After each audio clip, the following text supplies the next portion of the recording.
Think about it for a second. The victory of Donald Trump was an act of God.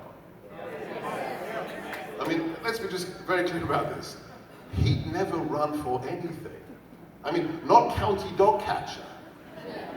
This is the first time he ran for any political office, and he won against a woman who spent, this is the figure we know, who now knows how much it really is, who outspent us 2-1. We spent $700 million. She spent $1.4 billion on a position she thought was owed to her because of her gender and her last name. How did we win?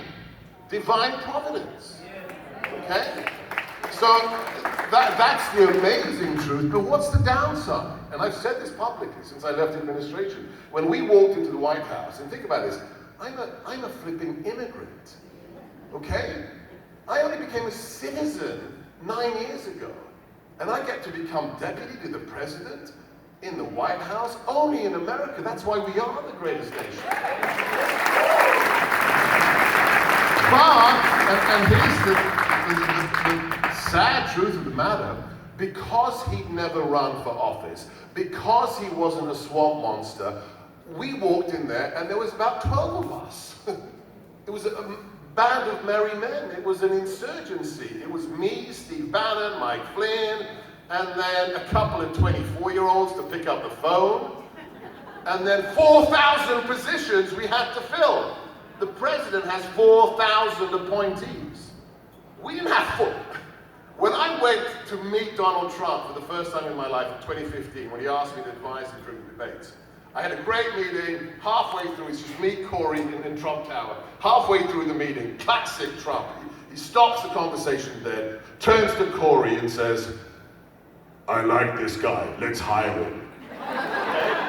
Which is fun, and then after that, I'm kind of pumped, and Corey says, "Hey, do you want to see our campaign headquarters?" "Yeah, sure."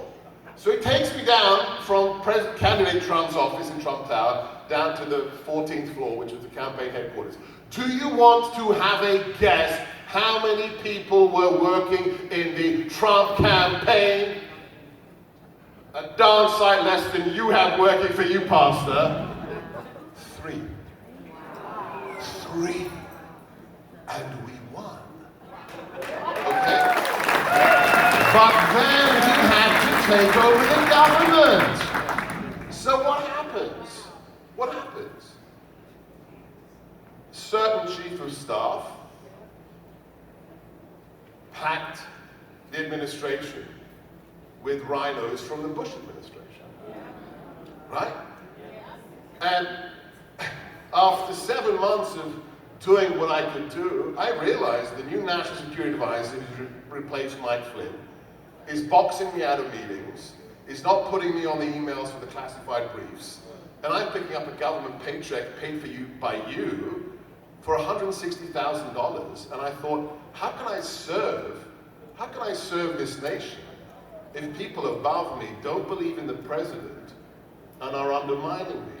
And I told the president, this is wrong. I can't pick up this paycheck. I want to serve America first and MAGA from the outside, and I am better able to do so. And he agreed with me. So that's why I went outside, got a national radio show, and why I'm fighting for him every single day. Right, guys, God bless you all. Keep the faith. America first.